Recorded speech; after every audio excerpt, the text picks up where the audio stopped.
இருந்து புறப்பட்டு வந்திருக்கிற தமிழ்ச்சங்கத்தை சார்ந்தவர்களுக்கு தெரியும்.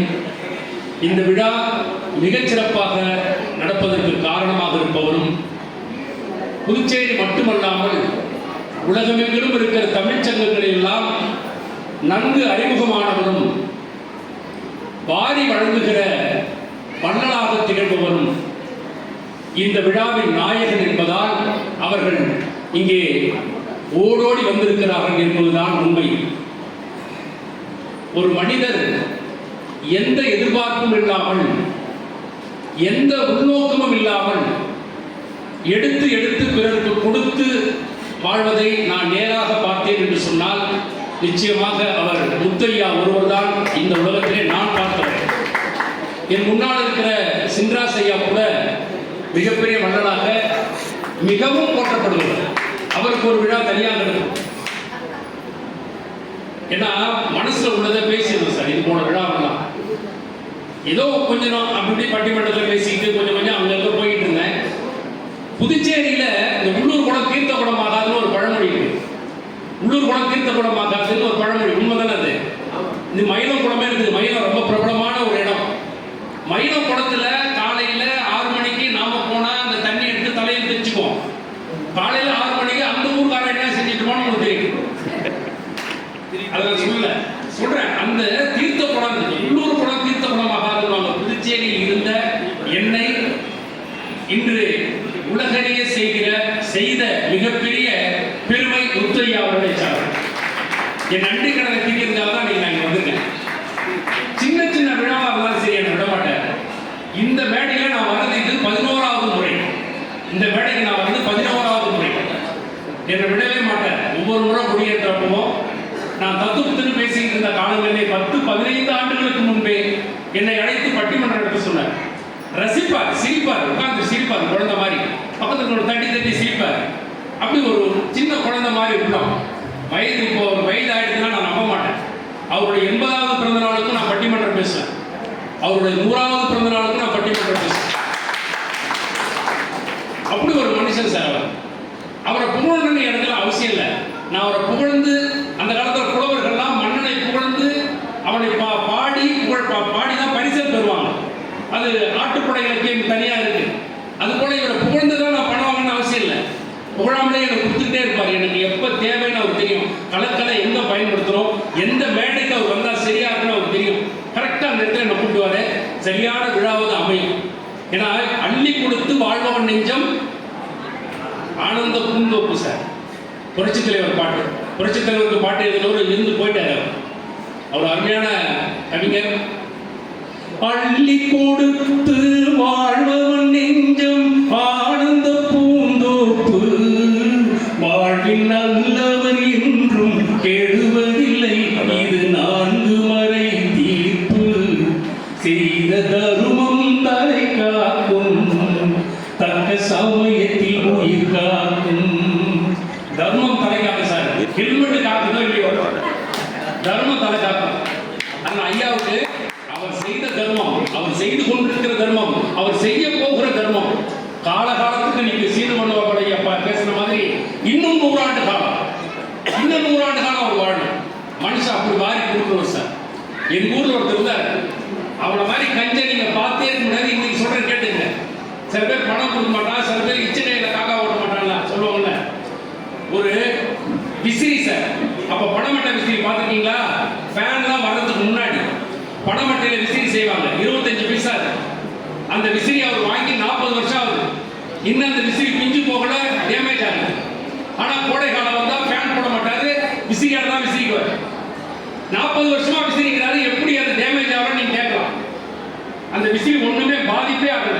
40 வருஷமா யூஸ் பண்றாரு. வெயில் நாள்ல எப்படி தெரியுமா? விசிறியை மூஞ்சிக்கு நேரா வச்சுக்குவாரு, முகத்தை மட்டும் ஆட்டிக்குவார். இப்படி வீசினா வீணா போயிடுது.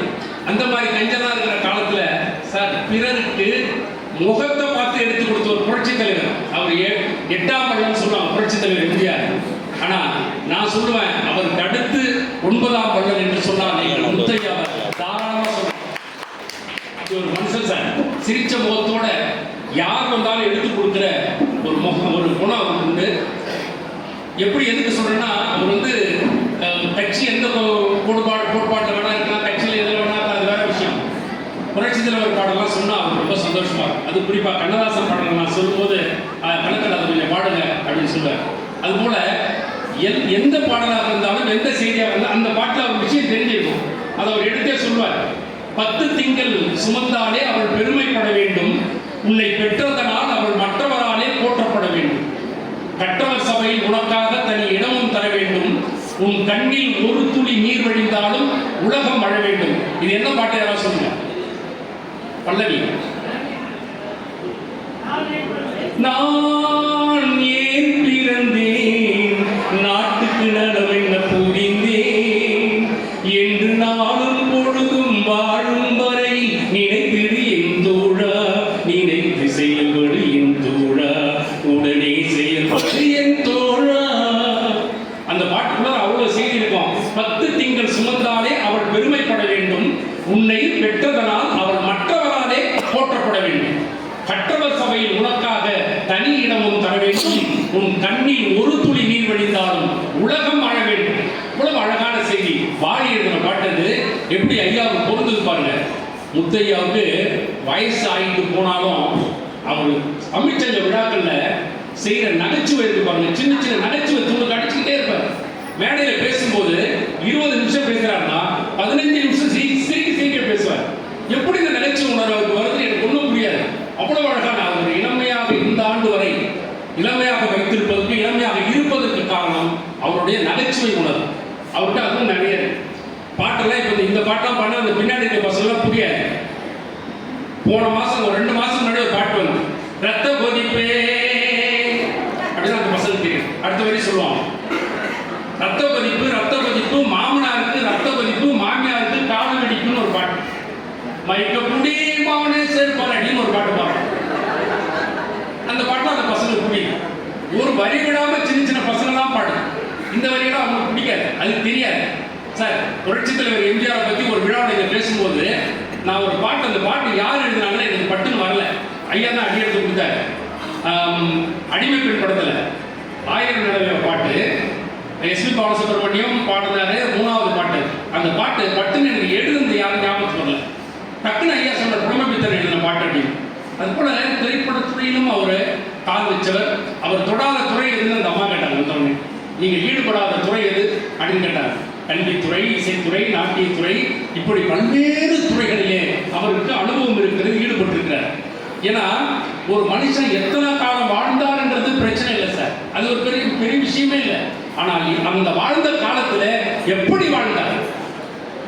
ஒரு பாட்டு கூட வரும், இருட்டினில் வாழும் இதயங்களே கொஞ்சம் வெளிச்சத்தில் வாழுங்கள், நல்ல ஒரு உலகம் எப்படி இருக்கும் என்பதை பாருங்கள், எத்தனை காலம் மனிதன் வாழ்ந்தான் என்பது கேள்வி இல்லை, அவன் எப்படி வாழ்ந்தான் என்பதை அறிந்தால் வாழ்க்கையில் தோல்வி இல்லை, வாழ்க்கையில் தோல்வி இல்லை.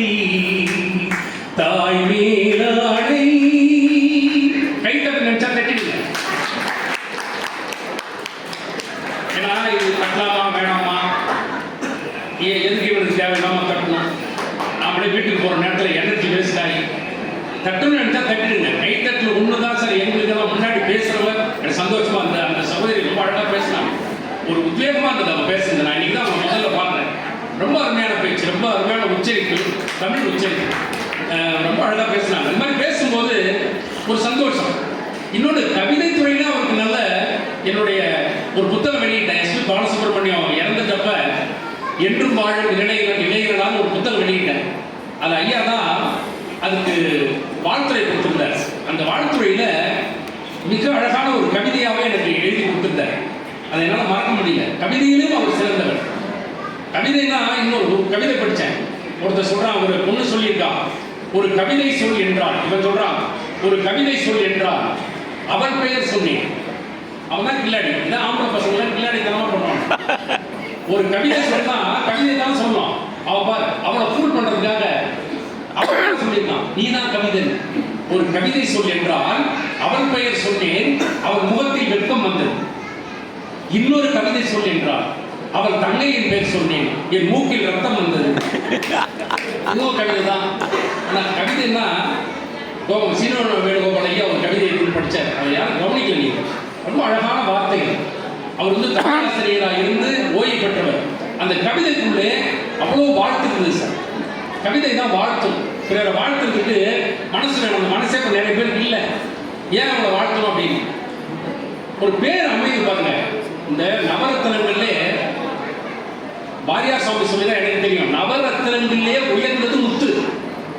நவரத்னங்களே உயர்ந்தது முத்து சார். அதனால தான் திருவண்ணாமலை கோபுரத்தில் அங்கிருந்து விழுந்த அருணகிரிநாதரை பூ போல கையில் தாங்கி முருகப்பெருமான் முதல்ல அவரை பாட சொன்னது முத்து என்ற வார்த்தையை வைத்துதான். முருகப்பெருமான் அருளிய கருணை அது. திருவண்ணாமலையில் நடந்த சம்பவம். ஆக அவருக்கு முதலடியாக எடுத்து கொடுத்து முத்து முத்தா பாடுங்க, முதலில் பாடுங்க, முருகனை பத்தி பாடுங்க. அப்ப முதல் கொடுத்தா யாரும் வியாபாரம் செய்ய மாட்டாங்க. திருவண்ணாமலையில முதல் கொடுப்பதற்கு இந்த சிந்தராசையா இருக்கார். அது மாதிரி முருகப்பெருமானுக்கு அது கொடுத்தார். அவருக்கு அருணகிரிநாதருக்கு. அப்போ உடனே அது வரைக்கும் யாப்பு தெரியாது, இலக்கண அணி தெரியாது, எழுத்து தெரியாது, பொருள் தெரியாது, கவிதை தெரியாது, கற்பனையும் தெரியாதவர் அருணகிரிநாதர். ஆனால் அவர் பாடுகிறார். மடமடன்னு வருது வார்த்தை. முருகனுடைய அருள் பெற்ற பிறகு அவர் நாவிலே ஓம் என்கிற பிரணவத்தை எழுதி இப்போது பாடு முத்து முத்தா பாடுகிறார். முத்து தான் முதல்ல எடுத்து கொடுத்தது.